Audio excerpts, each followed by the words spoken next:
them evenings, I think.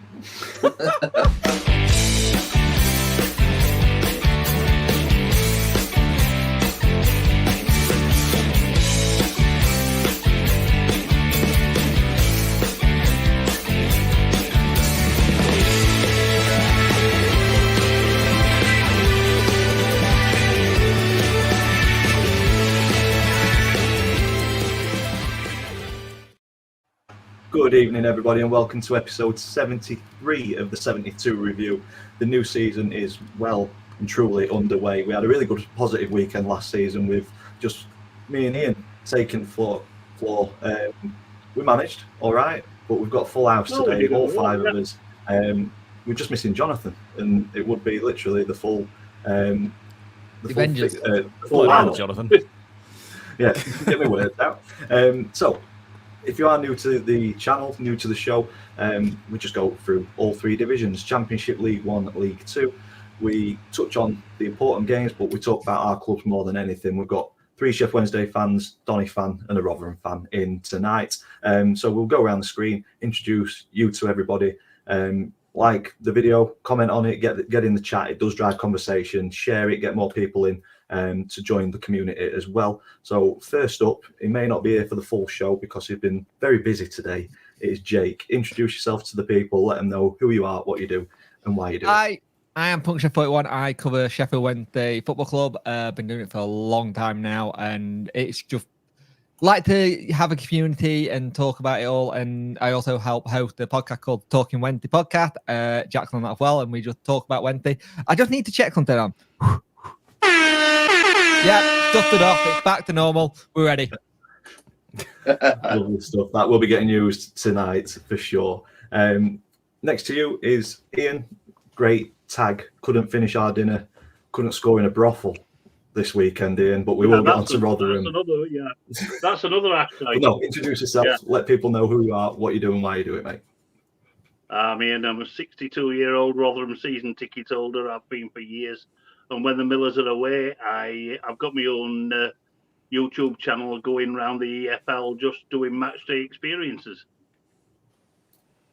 Good stuff. That is in the description down below, as well as is Puncture 41, Worko's Twitch, and Around the Grounds as well. So next up is Around the Grounds. Lee, welcome to the show. First one of the season. Let people know who you are, what you do, and why you do it. Yeah, I'm Lee, Around the Grounds, as you've just said. I would say it's a pleasure to be back, but after today's result, it's not. They've pushed me to drink, so I've got a cider. It's good to be back, and I've missed it. Obviously, you guys have been smashing it while me and Jake have been gallivanting. Gallivanting away. Watched the show as I was coming home last week, Ian and Danny, and you smashed it, lads. Yep. Thank you very much. Thank you. And last but not least, saving the best till last, Worko. Introduce yourself, let us know who you are, what you do, and why you do it. I'm Jack, also known as Worko. I've got the Twitch channel where I don't really cover any football stuff. I'm also a starting out voice actor, and I was just in Fallout London that came out a couple of weeks ago, which has been very widely received. Oh yeah, you play the bloody crickets, Jake. Oh, bloody hell. I'm out of practice, leave me alone. But I'm also part of the Talking Wednesday podcast, where I talk on there about Sheffield Wednesday through good and through bad. And yes, so that's who I am. Before we start, Dan, I want to hear one of these voices. Oh, bloody hell. On the spot now. From Family Guy. Well, I actually did. One of the voices I had to do, I actually ruined my throat for about a month afterwards because he basically always talks like this, and he's a very gruff, like, hippie, praise be to the Kenyan, and all that sort of stuff. So that was quite the experience, but... Oh. I don't know if comment from Aggie. He's normally good for a decent comment. He's already in there with the Seth MacFarlane. Oh, for God's sake! I can't escape it. That's There is an image somewhere that has got Jack's face on it, and it says "Wish Seth MacFarlane" on the shirt. And I've got it somewhere. I'll find it. I'll send it you for next time, Dan. Lovely stuff. Right, that's introductions done. So, Jake's had a very busy day, so like I said, he may dip out. So we will start with Sheffield Wednesday. Not a great place to start, lads. I'm sorry, but 4-0 Sunderland away from home. Where do Take we us start? through, mate. So, yeah, where do we start? Where do we start on this one? First 10 minutes were brilliant, and then it went downhill. Josh Windass gave a really stupid free kick away. I think Jack Clark bought it a little bit, but that happened. It's there to be bought. And then it comes in, float back post, no one covering it, and it's 1-0 from a header. And then Josh Windass again. There's a theme here, can you tell? Gets the ball from his keeper. He tries to flick it behind him without looking behind him, and there's a player there. Simple pass, gets it past Beadle, 2-0, and that was like really early doors. And you're thinking this could be a nightmare, and it got worse. It just got worse. Josh Windass let the player onside. If he, when you see those offside decisions, you just think go up just a millimeter further, and you're gonna catch him. Yeah. Just doesn't lets him in, and 24 minutes we're 3-0 down, and you're thinking this is a complete different side to last week. But I said to people that don't let the Plymouth game fool you, because it was a very poor Plymouth team, but also a really good Wednesday team. It was first game of the season. And then during the whole game midweek in Carabao Cup where we won 2-1, Hull really pressed us and had us under the cosh. And you're thinking we're going to have to try and do something here. Get to our time, you bring Smith on, changes it up a little bit. I'm still confused why he didn't bring Windass off. I thought Windass was poor. And then when they eventually got the fourth goal, really good play down our left-hand side. Valerie's out of position. Good goal. But the thing is, I've spoken to a lot of Sunderland fans. They said, to be fair, it wasn't a 4-0 game. It's just we took your mistakes and we countered them and we managed to press on them. And I think that's something you've got to be careful with. Within this game, you have to, if you make mistakes and you press and you actually can't get on those mistakes early doors, you're going to be in with a really good game. And I think that's what we came across. We could have quite easily lost our heads. Touched on that, Jake. He said credit to Sunderland. I thought they were very good, silly mistakes at 2-0, and the game was toast. I think, like you say, that just if a team capitalises on your mistakes, it's difficult, isn't it? Exactly, yeah. And Sunderland did well. I'm not going to take it away from them. They did really well. I think it was good, but I think when they needed this to have that first and start bit to go, hang on, maybe we're not where we are yet. But it's better to get it done early doors. Because remember, Southampton got battered 5-0 last season by Sunderland. Yeah, and they went up. So it depends what happens. I don't know how you and not Ian, I'm tired. Lee and Jack thought. Yeah, so frustrating day at the office for me. I know it's 4-0, but I think what Sunderland did well was pressers. Obviously looks at our game plan, we play out of the back. But in terms of their goals, I think we could have done better. We should have done better, and we just gifted it in, really. I've got notes here. First goal, 4 in the wall. You could see that goal were coming a mile off. Even the co-com said, obviously, they were queuing up at the back post. That were coming. I don't know why there were 4 in the wall. Second goal, Windass, he's got to do better. We're obviously under the cosh. We've just conceded, and he's trying a stupid little flick. Get hold of it or get a foul. He's not a young player. He's a seasoned pro. He knows that is what you do. Third goal again, Windass, he's just in dreamland. I don't know what are you doing, and then to put his hand up, he just absolutely stupid. And then fourth goal, I think, were their best move, but again, it could have been avoided. We've gone long, which is not our game. No challenge, but then he's been caught out of position and don't really make an effort to get back in, and it makes it so easy for Clark, and he just slots it across for the lad to get his second. I just think defensive. We were all over the pitch. We were just a bit lazy today, and you could see Danny Rowe's frustration with that. But credit to Sunderland, I think they pressed really well. I've seen a lot waxing lyrical about how amazing they were today. I don't think they were. I think they just took the chances when they were presented to them and just didn't allow us to play out from the back. But I think if we'd not gifted them goals, I think it just like the first 10 minutes we started really brightly. It's just when you go one down, especially at the stadium light, you've just got to buckle in and just shut up shop type thing, because that good second goal come too quick, and then it's just you're uphill task from there. It's just an absolute nightmare, especially because you could still feel the atmosphere in there. They weren't Sunderland fans were just a bit flat as well, weren't they? I think for Sunderland fans, I think they were in dreamland going, what's going on here? This isn't what we're used to. Yeah. I mean, we've got a Sunderland fan in chat. Lewis says that the high press looks phenomenal at the minute. Best passing he's seen at the stadium light in a while. Unlucky Wednesday, as he thinks that it was just one of those days for you guys. Yeah, totally agree. I think it is. Totally agree. Worko, anything to add, mate? We'll get you shuffled up so that you're not behind a banner.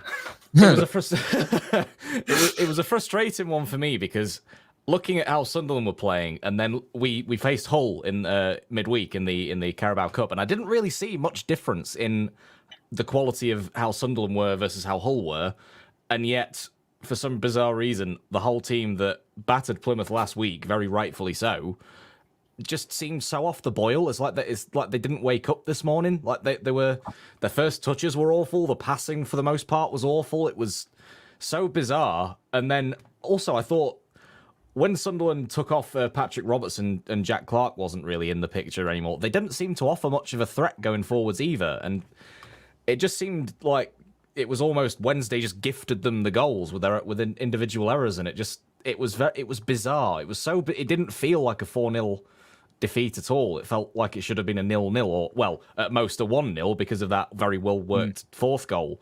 But then as well, I don't think, had we been behind, I don't think that fourth goal would have been conceded at all, because there would have been way more. It was bizarre, really bizarre. As much as we're digging out Windass, he'll be the first one to be kicking himself. Yeah, exactly. And I think that's something you've got to realise. A pro will, like Windass, will be the first to go, I've messed up here, lads. But we don't have a good record at Stadium Light anyway. I think last season was an anomaly. And yes, it was Windass that made the errors that led to the goals, but at the same time, there were errors happening all over the pitch. Like Masaba was just running into people. Gassama's the same thing. Masaba was like awful he couldn't find a man to pass to. He kept passing it to the Sunderland players, or all of them. Like Valerie was just tripping over the ball when it was at his feet for some reason. It was bizarre, really bizarre. I had an argument with, I'm in a Wednesday group, we had an argument, and he blamed for the Windass not holding it up like that, which I said that was a foul, and he said that no, it were from playing out the back. It wasn't. No, it wasn't.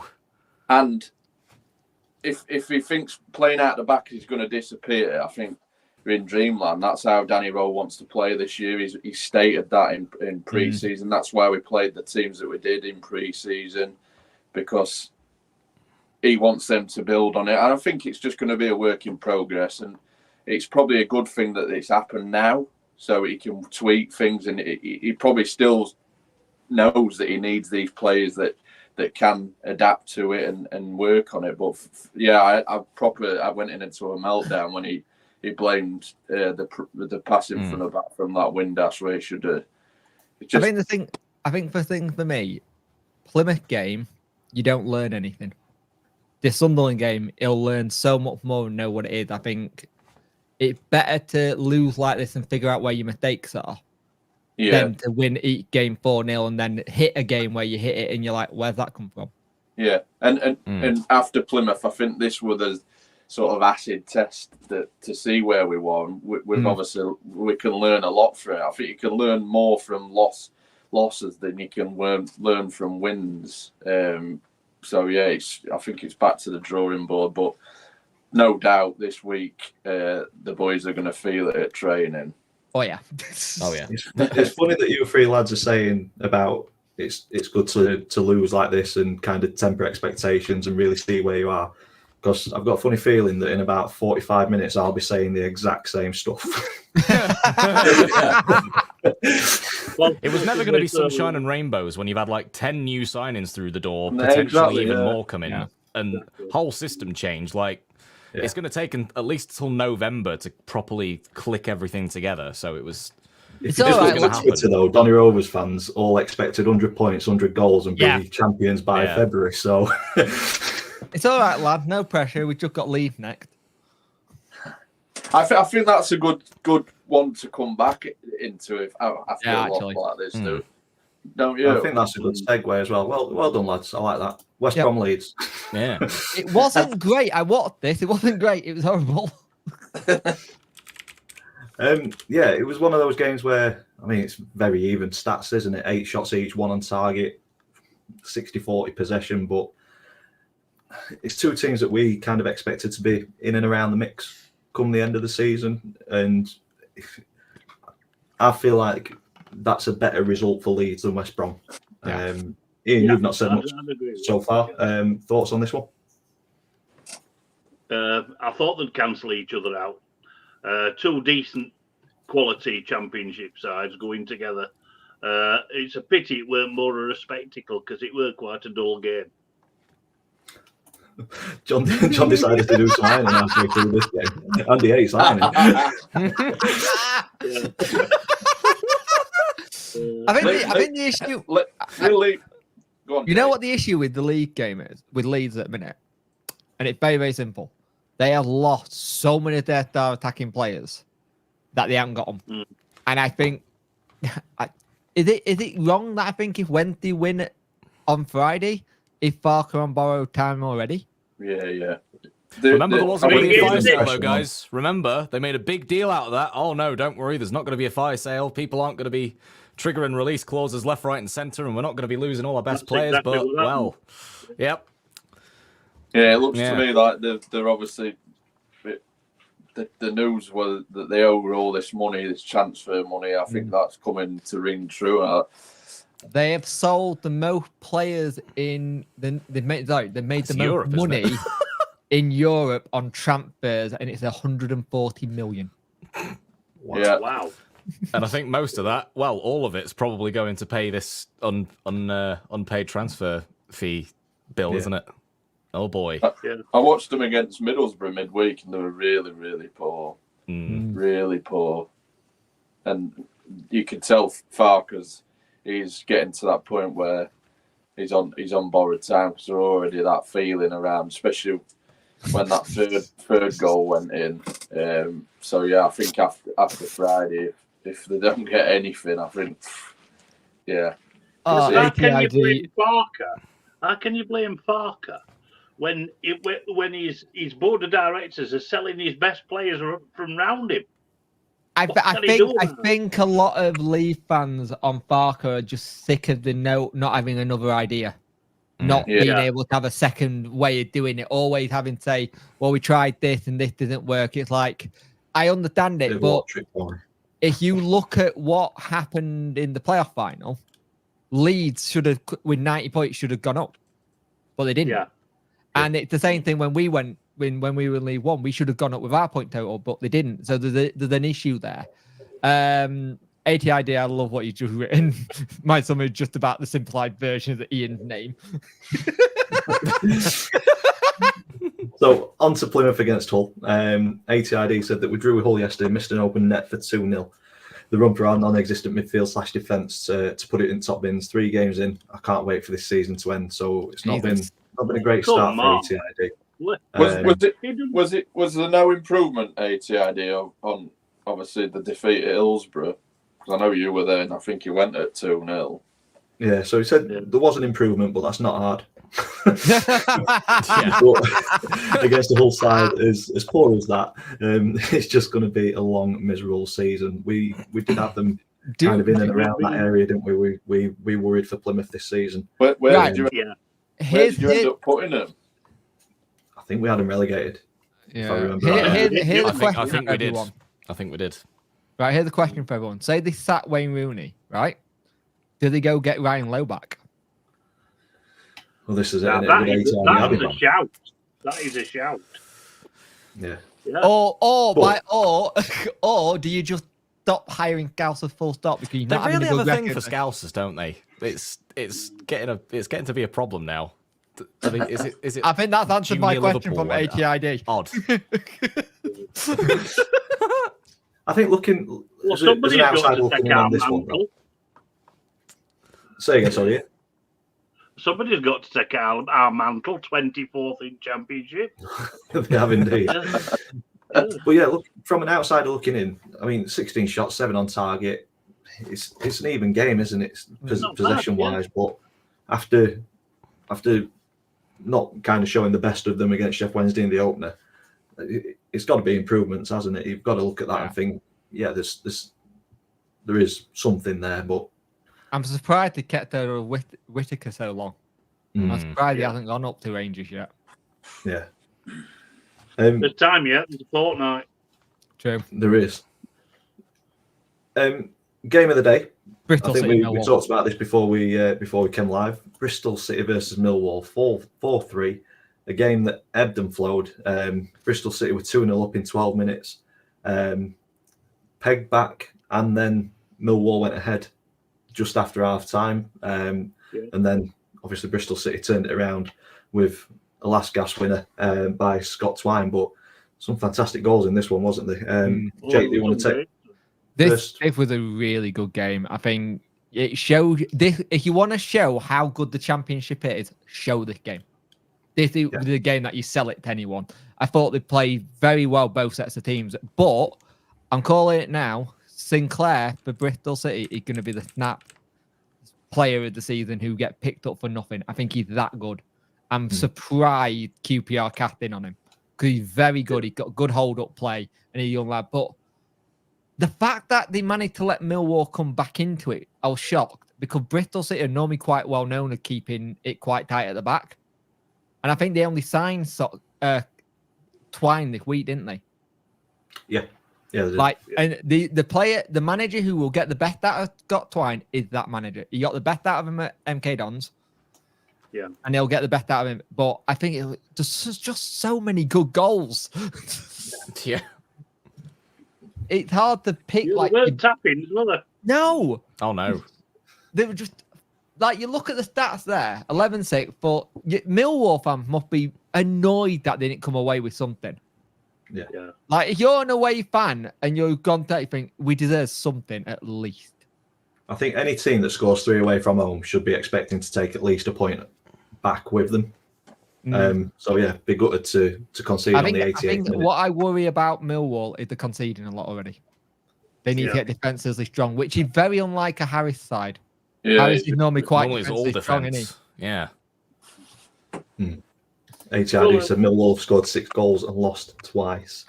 Yeah, it's not good, is it? Any of you other gents got anything to add to this 7-goal thriller? Just decent goals, a decent watch for obviously for a neutral, fantastic. And like Jake said, it's an advertisement for EFL football in general and the Championship in particular. Yeah, it is indeed. And I think I'm we're getting surprised you more. weren't at this one, Lee. You're normally good for goals. I know, yeah. Although I had a 0-0 the other day, I was quite worried ahead of the season, but goals seem to have come back. But yeah, that'd have been an absolute dream. Did Millwall go 3-2 up at one bit? Yeah.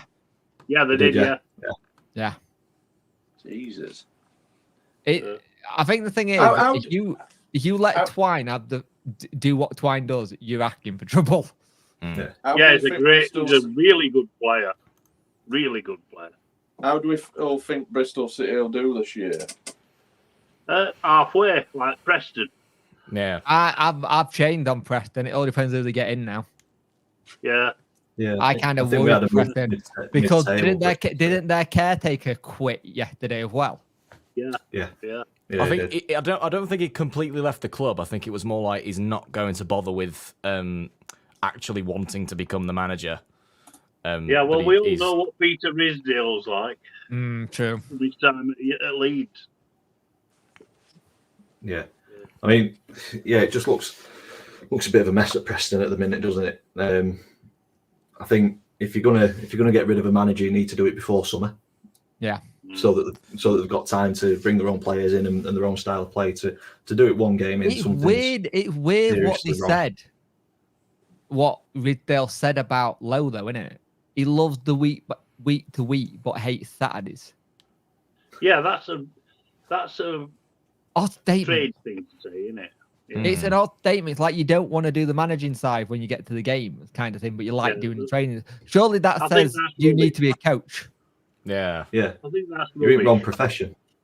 Yeah, because I mean, yeah, all right. He's had a quite a successful managerial career up to just Ryan Lowe. So there you go. I don't think he'll be out to work long. No. John saying Preston are trying to steal the Blues record for a number of managers in the season. Yeah. you know who's a good shout for it, and I know it's the obvious shout, but if they got money, put David Moyes in charge. Yeah. Oh, yeah, exactly. Yeah. He'd been there before. He only left to go to Everton. Yeah. Lee, any other Championship games that caught your eye this weekend? Yeah, I can't believe Derby beat Middlesbrough with how many chances Middlesbrough. I only briefly looked at stats. That is a smashing drive. That feels very traditional. Laughing, Middlesbrough doesn't it? Screwed my accumulator up for 530 quid. Honestly, lads, I am absolutely fuming. % possession, 20 shots on target, and then Derby nick a 1-0 right at the very end. Right there. That's like just Thing is, that were my banker after watching them against Leeds the other night. I thought they were fantastic. So I thought they're a shoo-in to beat Derby. Yeah. Obviously, Derby after their first result at Blackburn. I honestly couldn't believe it, but then looking at their stats, it's just a smashing grab. Cracking finish, absolutely pepper. Cracking finish to win it, though. Oh God, yeah. Oh yeah, good goal. Yeah. Absolute will. He had a lot of time to think about it when he was going through, didn't he? Yeah, he had a lot of time to think. Yeah. I think they're the worst ones, though, aren't they? Took it really well. Yeah. I mean, Lee, you've scored a few goals in the charity game that we've played in, and you've missed a few sitters as well. I don't think you'll mind me saying that, but you've done a couple of goals like to think about it, innit? If it's where just you've like had time to think about it. Yeah, I think as a striker, you prefer goals where it's just instinct where you just hit it, and Wasn't it your Di Canio game where you went to do it and you fluffed it, and Di Canio just went up to you and went, "What was that?" It's all a blur, Jake. Really remember scoring goals. Yeah. John said one in his post-match saying. I remember Di Canio giving me a bollocking because I nicked one of his goals, but I'll take that. He's had his time, hasn't he? Yeah. Warren in his post-match saying the road will look a little with a cheeky smile summed it up. Yeah. I think it did. Yeah. The only thing I want to talk about is the Luton goalkeeper trying to murder two players in two tackles. That was insane, the images there on screen, questioning what the ref's decision is. Yeah. It was just the way where he just went out like, I'm having you, and then he looked at the referee and went, I ain't done anything, ref. You miles outside your box, 2 foot in. And he just mauled him like a bear. Jesus. I think on Luton, though, I mean, they've not had a great start after they went down 4-1 to Burnley, I think it was on Monday. Yeah. May I say, I did predict them to be 14th in my league table final prediction. You did. It's not been a great start. start. No, I'm kidding. I think the only positive thing from Luton summer is that they've kept the kit from last season, so it's saved the bad a bit more. But in terms of, I mean, Pompey, they've had a great start, haven't they? I do like watching 4-0 written all over it. I think he's a really good content creator, and I think they've acclimatized pretty quickly. Two draws against Two teams. I think they built a championship squad in League One though a little bit. Yeah. I think when the fixtures came out though, as a Pompey fan, that I'm guessing they'd have been looking at that thinking we're not getting any points out of our first two games against Leeds and Luton. All the expectation would have been very low. So to get draws in each one of them, I think they can take a lot of positives from that. And and the next game is at Riverside against Borough. Oh, that'd be good. Yeah, it's not the easiest starts, is it? Yeah. Lovely stuff. It's nice to see them back in the Championship finally, though, after so many years. Yeah, it is indeed. Lee, you've got your hand up, and then I'll come to Ian. I've not got my hand up. I've just rested. Oh, just resting like this. Yeah, I've got my arm up, Brett. I've got my hand up. Go on here. I just wanted to say, I know we're only 2 games in, but how frighteningly good does Scott Parker's Burnley look? Yeah, but they have managed to keep all their players from the Prem. That it is literally just continuation of their Premier League side from last year. And they also got like 15 to 20 million for the manager. Yeah. Oh. Yeah.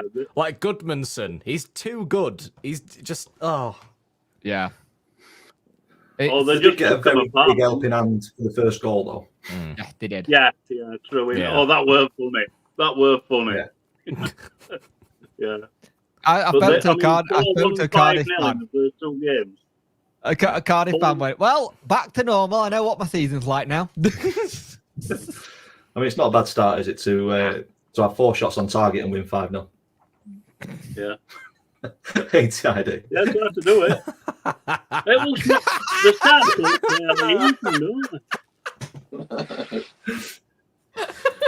Lovely stuff. Right. Moving on to League One, we'll not do tables. I know we looked at them on last week's show, but yeah, we'll start looking at them 5 or 6 episodes in when it starts to settle down a little bit. But moving on to League One, we will start at the New York Stadium. Sorry, that's just really killed me off. Oh. I'm gonna go put my little one to sleep. No worries, mate. Thank you for your time this evening. Have a good one, guys. Have a good week. See you soon. Bye. Bye. Right, where do I start? We really should have won this game. What can I say? We should have won it comfortably. Just a mixture of poor finishing, bad luck.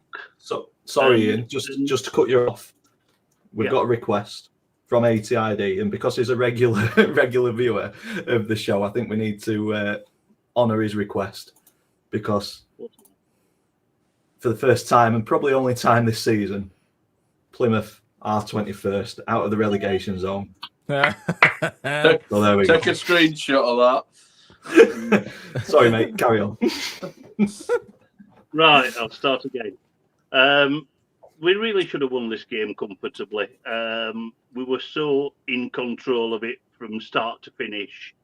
It's just a combination of poor finishing, bad luck, and a goalkeeping performance from Josh Griffiths in the Bristol Rovers goal, but they were out of this world. Sam Nombi should have got a hat-trick in the first half. We hit the woodwork twice. It was just sort of like a procession towards the Bristol Rovers goal. Matt Taylor did he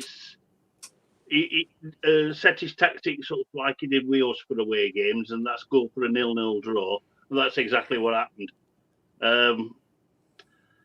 To be honest, I mean, we're 3 games in now, including the Carabao Cup tie, and there's been incremental improvement on every game. I mean, we were quite poor at Exeter last week when we lost 1-0. We were a little bit better against Crewe in midweek when we won with a late goal 2-1. And this one was an improvement on that. It's coming together. I think if we'd have scored in the first 20-25 minutes, I think it would have probably been about 4 or 5-0.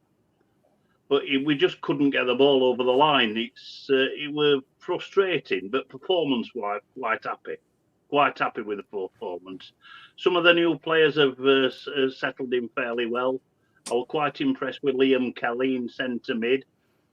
Reece James looks a player. He reminds me, actually, from it reminds me I mean, going back, you probably won't know him. He's Grimsby's manager now, Paul Hurst. He looks just like him. You know, about 5'5", 5'6", left back. He looks exactly like Hurst he used to be. But he can cross the ball as well. Reece James can cross the ball. He put some wonderful crosses in. It just didn't happen for us. But yeah, I know we're sitting on 1 point from 2 games, but performance-wise, we're getting better. So I'm quite encouraged with that. I think the encouragement that you can take in as well is that you're creating chances.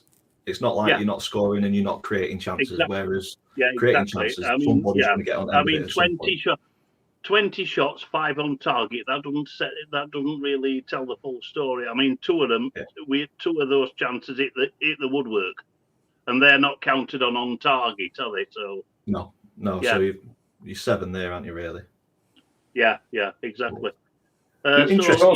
Disappointed we didn't win. Is Reece James the only player to have played for all 3 of our clubs? I can't think of anybody else. Do you know? That is a good shout. I'd have to go back. Get back to Richard Wood. I think he might be the only player to have played for Wednesday, Rotherham and Donny.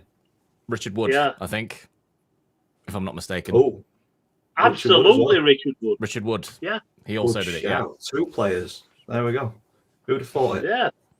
I'm technically now Malik Wilkes. Nice one, Jack. Yeah. Oh, Wilkes as well, yeah. There you go. We're just sharing squads. One of them stats really jumps out at me. Passes 317 each. Oh yeah. Wow. Well, the thing is, I mean, you know what you're going to get from a Steve Evans side, right? You're not going to get it passing through the thirds. They're going to go, it's going to go high, it's going to go long, a lot of the time. Bristol Rovers is 317. That was just about passing it round the back 4 because they didn't hurt us at all. Yeah. Question. Dylan Phillips in goal could have brought Pack up. He had absolutely nothing to do. A question 2 then, Ian. Have you seen progress from last year? Yes. Yeah. We're a better squad than last year. Also, I mean, a style of football has obviously changed under Steve Evans, but you've got the added bonus, a little bit more commitment. The press is better. Whereas, I said about Bristol Rovers passing it around the back 4, but you had Clark Harris, you had Nombe after him all the time, pressing. Yeah. So, it's a marked improvement. And John asked you a question as well. Did Steve Evans shake Matt Taylor's hand? Actually, he did. Yes, he did. Because he didn't shake the Exeter manager's hand, did he? Or were it the assistant manager last week? I can't remember which. Seemed to be just walking off in a bit of a huff. I think he was frustrated. I mean, in his post-match presser, he was frustrated that his side didn't win, but it's coming. Yeah. Once it'll start to click, I think we'll move up the table a little bit. So, yeah. What was that about? What was that about at the Exeter? Why didn't he shake his hand? Do we know? Absolutely no idea, and Steve Evans has not given any indication of why he didn't. So I don't know. I've no idea. I'm a bit curious about as well why Cameron Dawson doesn't seem to be getting any much of a look in when he was. Well, because when he signed, he was like sort of said he'll be the number 1, and then he did play. He has actually got number 1 shirt number. He did play in midweek in the Carabao Cup. Dawson. So it's just a I actually think that they'll be sharing the goalkeeper's jersey throughout the season. I don't think for a minute that Cam Dawson has settled on being number 2. I don't think Steve Evans has either. Yeah. So I think it'll be, I think he'll take Phillips out the firing line, put Dawson in, because they're both quality keepers. So it's good to have competition in positions as well, isn't it? Competition, yeah. Good stuff. We've got John in the chat, Birmingham fan, so I think that's probably a good place to go next. John, if you stick a comment in, talk about your game, I will get it up on the screen and we'll talk about it. Alfie May, Jake's gone with the klaxon. What a shame. But good start for Alfie May. 2 goals in 2. But John was interested in the stats, passing stats between us and Wycombe. So, yeah, Birmingham have absolutely passed 3 times as many, 650 passes, just under, whereas 223 for Wycombe. Possession as well, 74-26. It looks like they've deserved the 3 points, but the scoreline says that it's a lot closer than what it was. HID's asked if we've seen the Birmingham fan throwing up all over a kid in the away, and no, oh my God, I haven't. Oh my God. That's an away day that kid will not forget. Bloody ball, yeah. Birmingham at the minute for me are sort of striking me as like a team that's been sort of brute forced together, and like, yes, they're all probably quite above League One level, but it's sort of like they're being brute forced together, and they need to settle and find their place in the squad a little bit, and need to settle a lot, because I think the kitchen sink. It's safe to say the kitchen sink's been thrown at the transfers over the summer and everything. But it's indicative, I guess, of this performance where they've leaked the 2 goals there, and it'll probably they'll no doubt be really high up there this season, but I think it'll be a bit before they look like a really cohesive unit, I suppose. They've got to, for me, they've got to finish top. God, yeah. Minimum. I think anything over that's failure big time, even playoffs. Oh yeah. I mean, they'll probably be in big trouble if with the league and everything if they don't go up this season with what they've sort of spent, because I can't see them having the income to allow all of that spending coming in League One and everything. So yeah, I'd agree with that. John's got back. He said Blues were very comfortable, 3-2 flattered Wycombe. Still gelling, but very positive signs. So kind of echoing what you said there, Werco, that they've had a lot of players coming in, a lot of recruitment, and it is going to take time. And echoing similar to what you said, Ian, about Rotherham, there's players that have come in, and it's going to take some time for the squad to kind of get together and click, and probably it doesn't happen overnight, does it? No. I mean, they've only been together like 6 weeks or so. So yeah. Do you want to remind the Barnsley fan what league they're in? Werco. Mind the gap, Sheffield Wednesday up the Barnsley. There is a division. I mean, you bottled it twice. We'll mate. look You down bottled you bottled promotion from League One in 2 seasons in a row. Like, come on. I can't get involved in this. We're in bottom tier, so I'm leaving it up to you guys to argue with this one.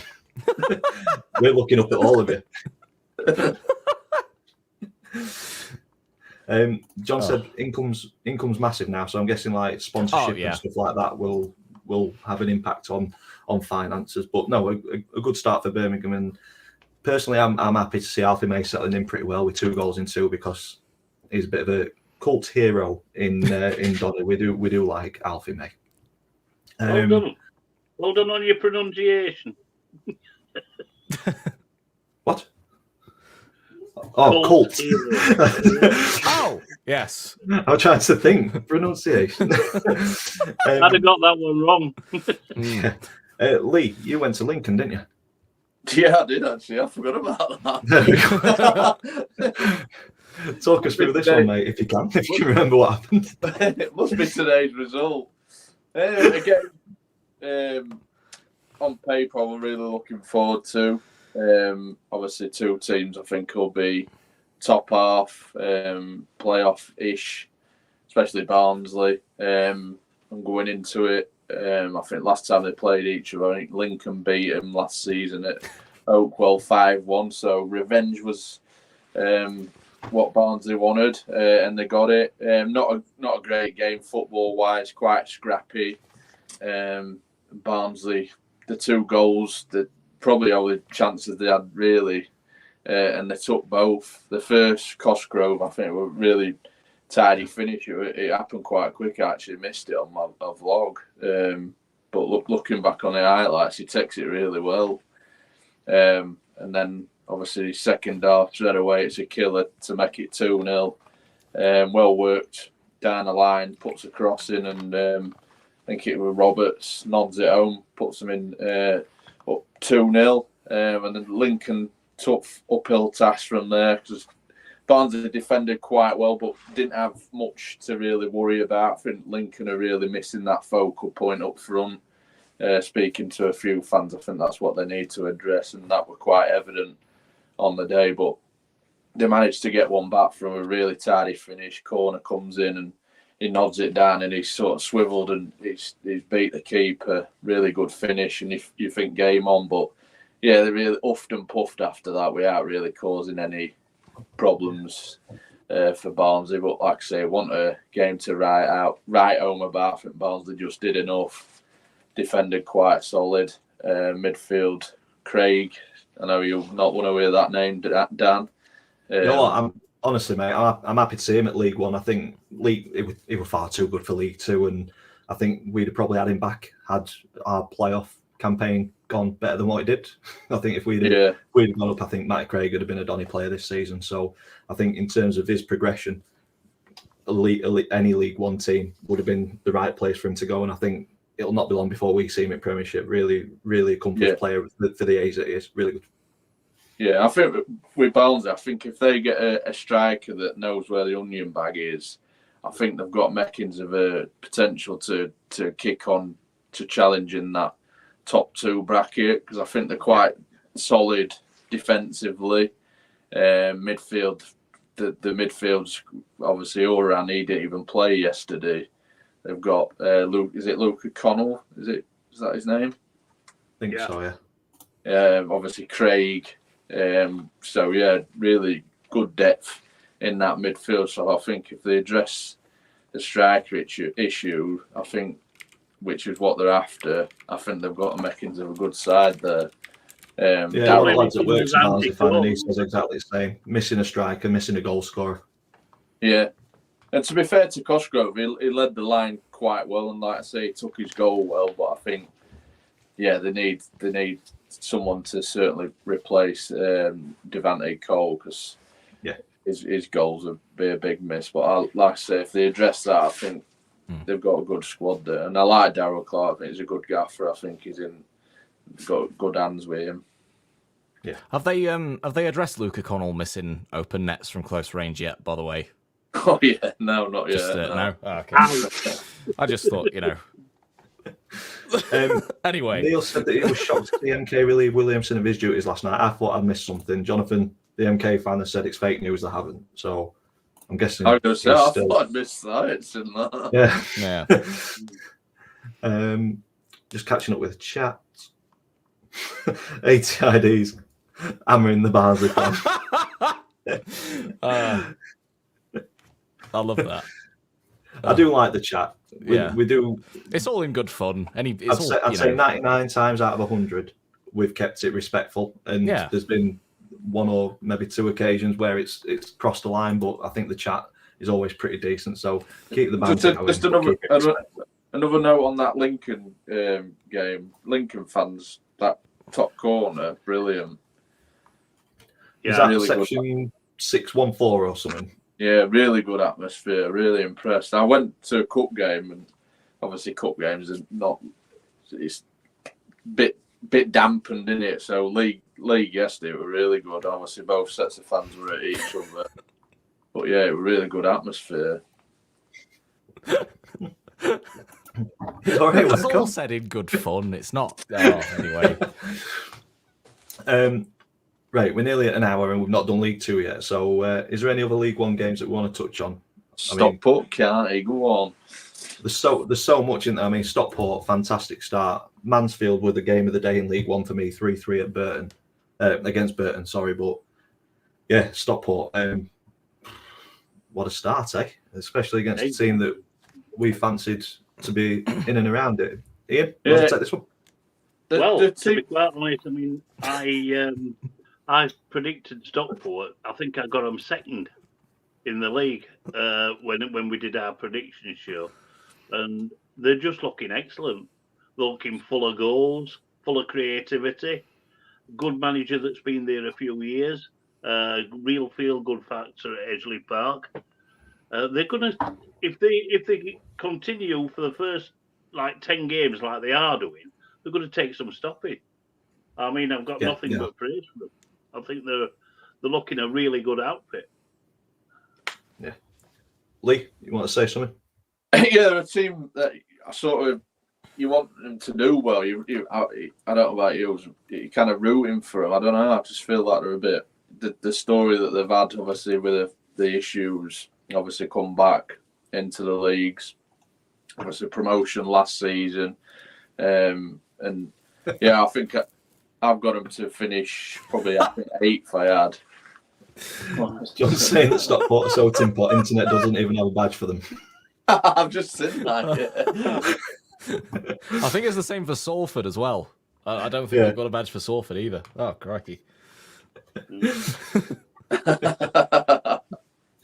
And 4,500 fans went there apparently as well. So yeah, not a bad weekender in Blackpool. But I'm similar to you, Lee. Like the story that they've had from kind of non-league and then coming up the divisions. And I know we've got Wrexham fans that come on here and they'll probably end up hammering me for this. But I think although Stockport have put money into it to get to where they are, I think there's a bit more underdog kind of story than what Wrexham is.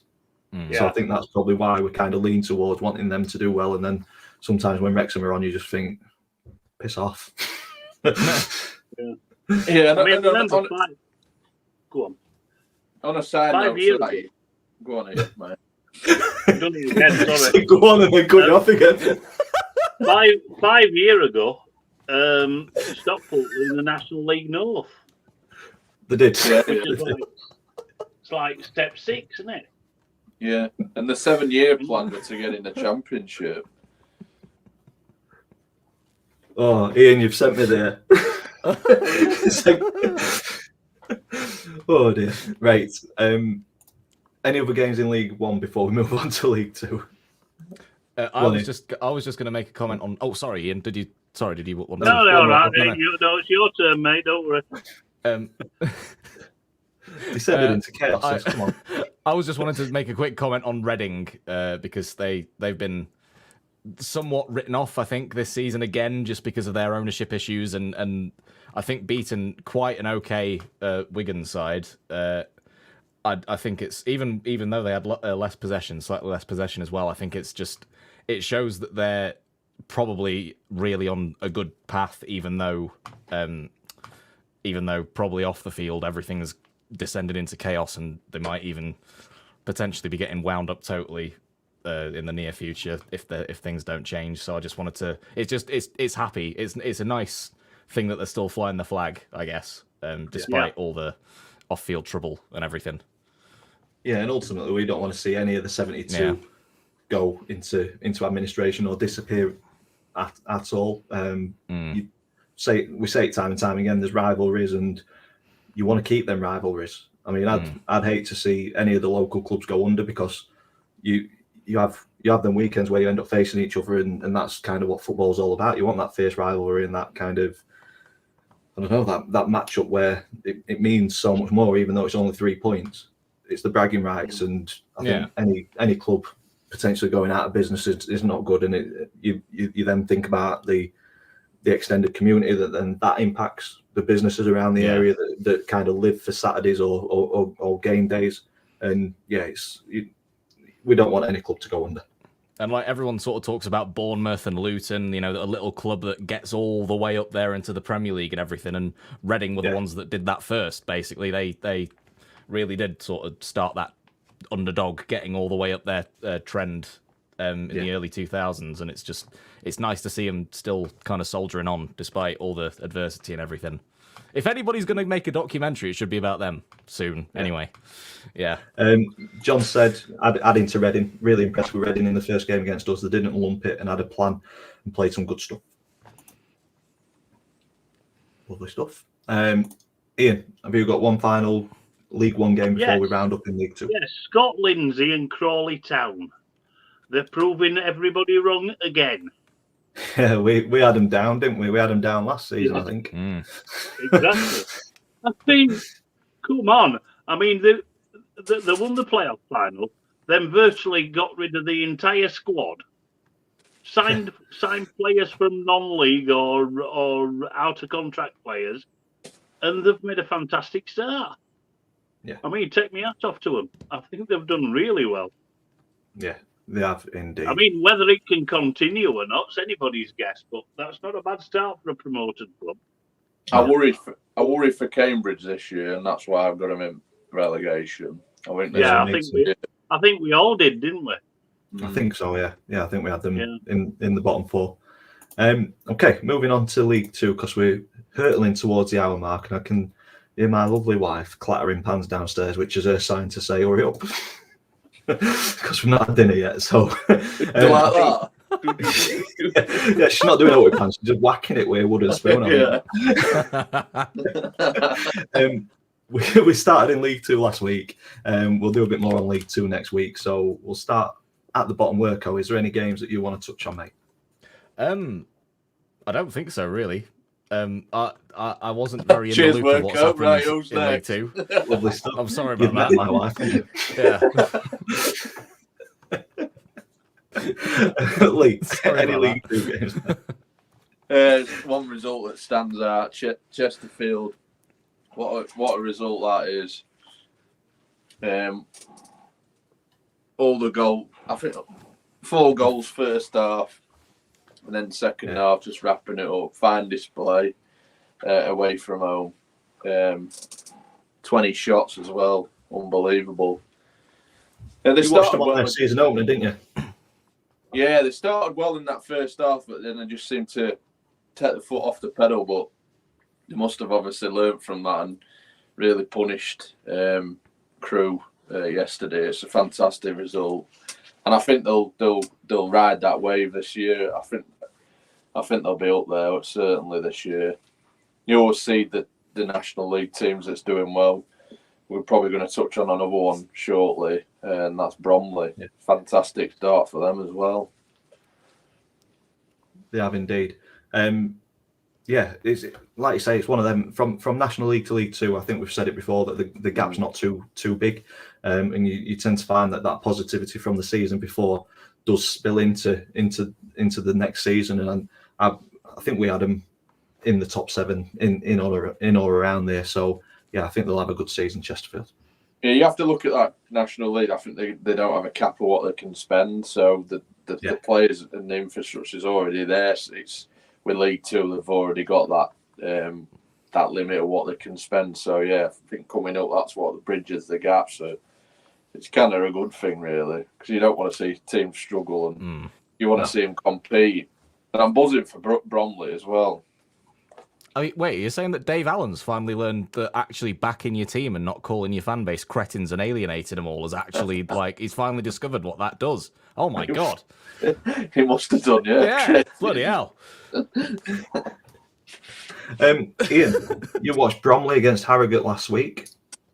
I was very impressed with them last week at Bromley, and they were quite comfortable 2-0 winners at Harrogate, and it looks like they've continued. That Michael Cheek, he scored a shed load of goals in the. He scored what? Sorry.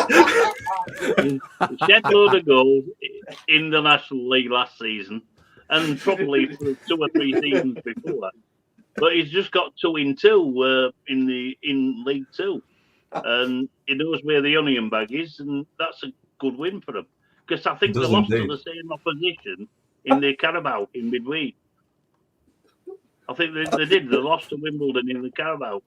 So to turn it back round, it's good going. Seems a pretty even game. It was one of them, weren't it? Where let's have a quick look. Oh, that's done with that. Yeah, it was one of the weird anomalies where it was the same game days apart, and they got beat 2-1 midweek, and then beat them 2-0 yesterday. But I'm sure if you ask a Bromley fan which one you'd have taken the win on, it'll have been the league game. So, yeah, 3 points all day, isn't it? But Michael Cheek scores a shed ton of goals apparently. Johnny Jackson, they all seem to win at home, but on the road they're quite shocking, aren't they? Yeah. That was a downfall last season. Oh, we've got the Talking Gas podcast in.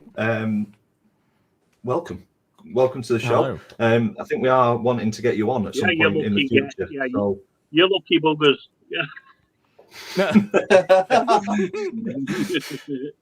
Yeah, Ian said that Rotherham absolutely battered you. They deserved to win 5-0, and you offered absolutely nothing. Yep. That's about If you don't believe me, you'll have to yeah. go back and listen.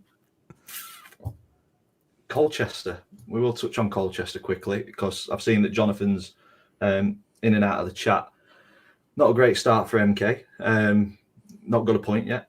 No. Not off the mark, and they're a team that we expected to be kind of in and around it. So, yeah, difficult to kind of see what's happening at MK. But I think Lee, we had Colchester doing fairly well this season. I think you had them. You had them a bit better than me because I think I was still getting some grief. They're a moundy bunch, aren't they? I needed to put them slightly better because I just got absolutely hammered last season. Yeah, I got it off Swindon, but these packed up a little bit. Yeah, you sort of when you put teams down there and they start shite, you sort of like, "Wee, I told you so."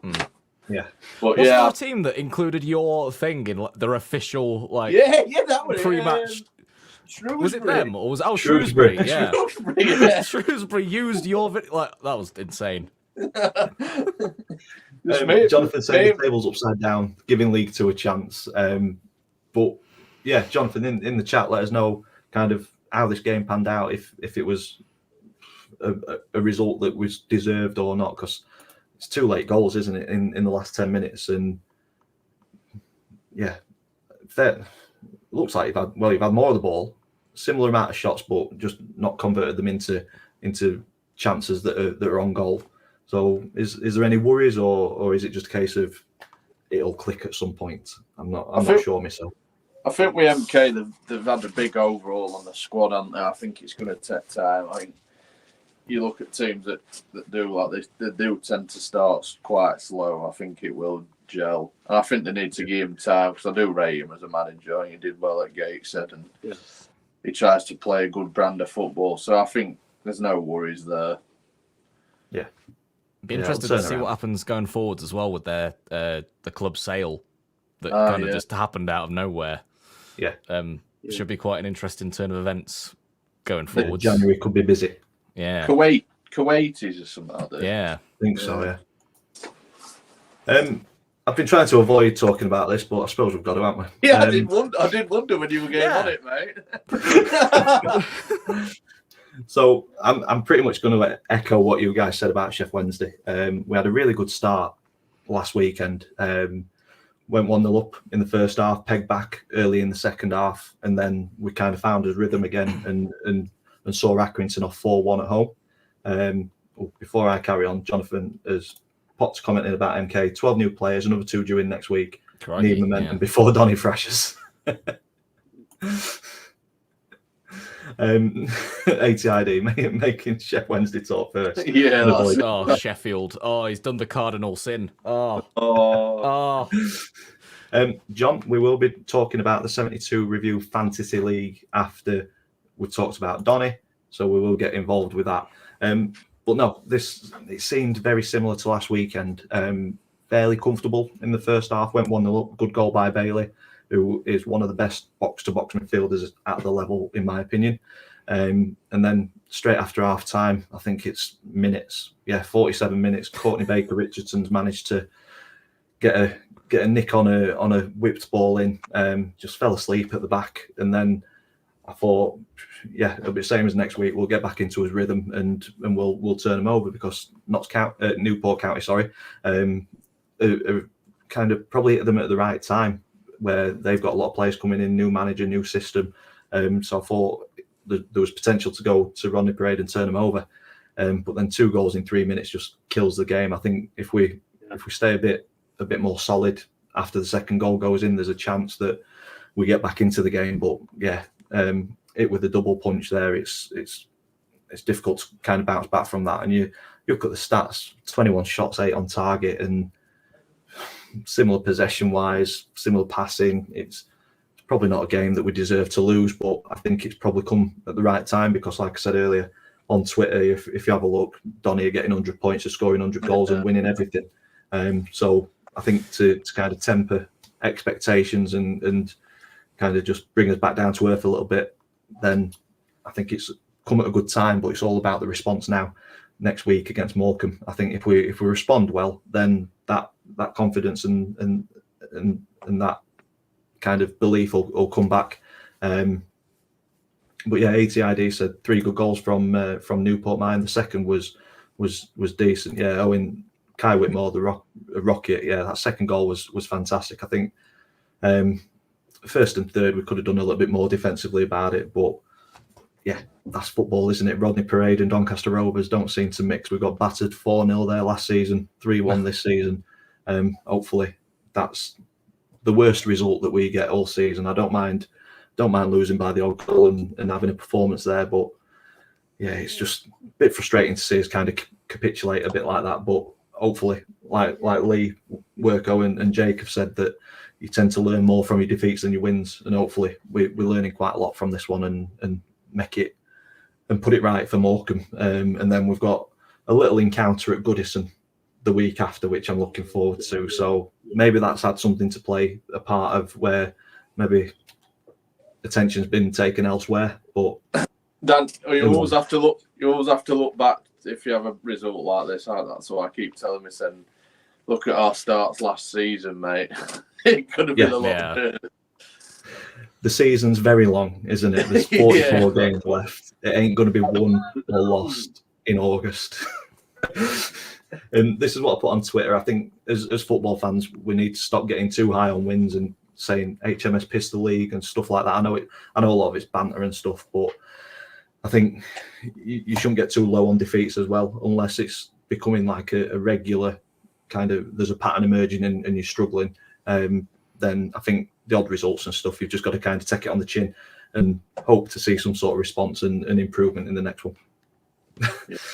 Because I've said 44 games, ATID is not happy. And like Owen said, they've won their last 4 against Donny. They're a bit of a bogey team, so I think you've just got to take it on the chin and, like I say, just put the wrongs right next week and hopefully put Morecambe to the sword. We will see. Neil said on Bradford, this is the last one that we'll go to unless somebody's got any burning games that they want to touch on. 0-0 against Salford. You were right, Salford do not have a badge. Stevie Wonder could have seen that it was over the line yesterday. It did look over the line to me. I don't know if you guys agree that it looked over the line. I thought the referee should having goal line technology, or that thing in League 2. I think it got far down. Yeah, with the watch and everything. I thought all clubs had it, but yeah, I saw it and it looked over the line to me. Yeah. Lovely stuff. HRD say might go in the away end. Dan, for Everton, if you can get a ticket, mate, and you see me, come and say hello. I'd love to say hello to you. But yeah, I will certainly be down at Goodison to get that ticked off. Have they given an allocation yet? They've got to give a big one for that, surely. At 3,000, I think. Is it just no? That's just normal then. Normal, yeah. Yeah. We'll see. I might not get a ticket yet. We'll see. Any other games that you guys want to touch on before we have a look at the Fantasy AFL and round this one off? No, I think we're all right on that. Yeah, Good point for Fleetwood. At Knox today. Good game as well. Yeah. 95th minute penalty, Jody Jones. So yeah, Nappers will be disappointed not taking 3 points there, won't he? Yeah, but they've had a good start. 2 wins and a draw. Scored a 95th minute equaliser, and that's what you go with.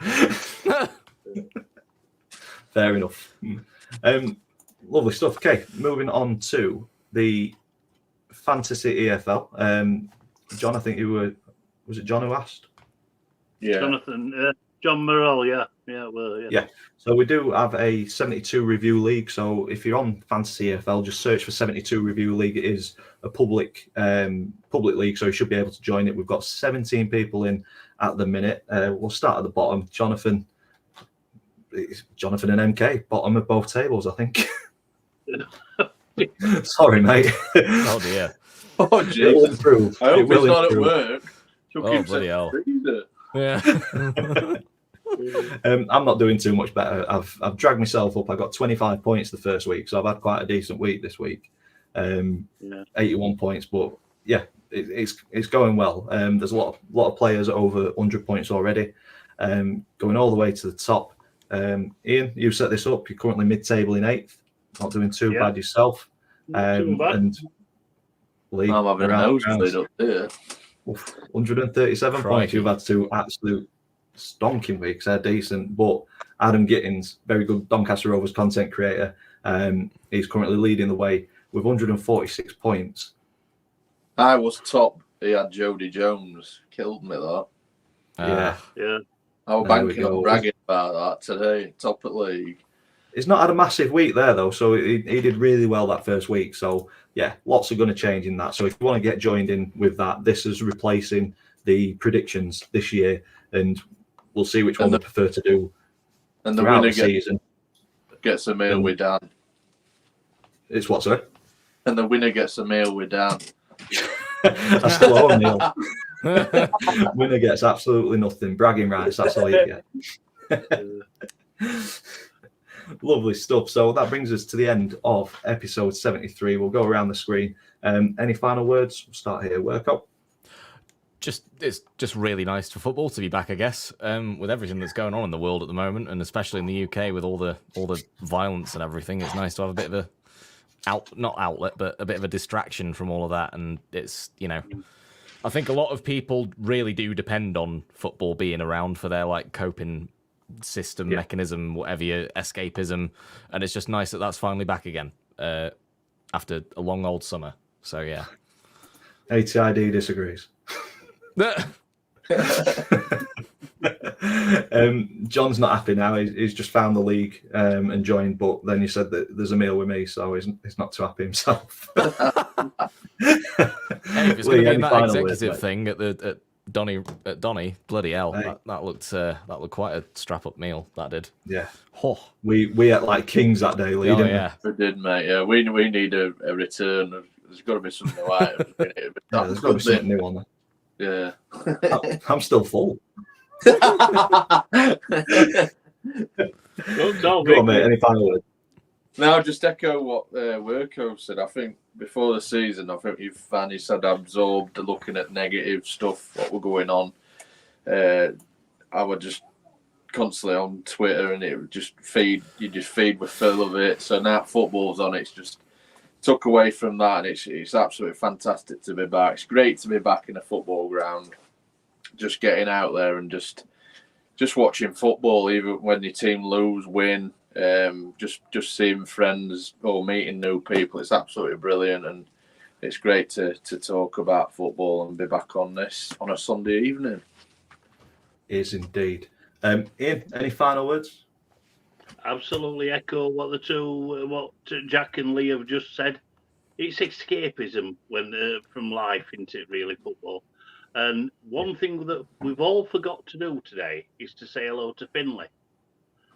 You were there at the beginning. You were in the chat at the beginning, and we forgot to say hello to him. Hello, Finlay. I hope you're doing well. I'm sure he'll still be watching. I did put his comment up, I think. I think it was one of the first messages in the whole stream. I do. Yeah. There he is. Hello, Finlay. There you go. Yeah. We'll check in. And, Love it. His videos are class, by the way. I'm on my travels again next weekend. I'm going to Chesterfield against Salford. So I'm looking forward to that one. So there'll be a vlog out as usual. So tune in for that if you could. Yeah, that should be a good game as well. What's your channel, Ian? Because obviously you went solo this year. Solo effort. Oh. Yeah. Yes, I am going solo this year. You can find me on YouTube at iBradders or at Old Man Ground Up in all one word. There you go. Link will be in the description down below. Thanks for that. All that's left for me to say is basically echo what everybody else has said there. Neil said 6:30 on a Sunday. Diary is always cleared. I won't clear it for next week. It's Bank Holiday Monday, and I'm out with family. So we are missing a week, unfortunately, but we will be back in 2 weeks. So yeah, if you're waiting for this next Sunday, I'm sorry. Family always comes first, unfortunately. Well, I say unfortunately. Family always comes first, and then content will come after that. I hope family don't watch. Yeah, pass me that shovel. I do enjoy my time with my family, honestly. So yeah, bank holiday Monday, so we're doing something over that weekend. So unfortunately, no show next Sunday. We'll be back, but this is why we're doing the EFL fantasy football, so that it's done weekly, even if we do miss a show. So make sure that you sort your teams out so that you don't miss out on any points each week, and then we will have a catch up in 2 weeks' time. So thank you all for watching. I hope you all have a fantastic week. 1 minute. Subscribe to all of these guys. Oh, something else. Go. If you're on X, or I keep calling it Twitter, go and follow the 72 Review Twitter, because you've set that up now, haven't you? Yes, we have. So at 72 Review, that's in the description down below as well. So yeah, go and follow all the links that are down there. We'd really appreciate it. Have a fantastic week, and like the video, comment if you're watching throughout the week. I will try and get back to you. Subscribe to everybody if you haven't already. And all that's left for me to say is thank you for watching, and we'll see you in a couple of weeks' time.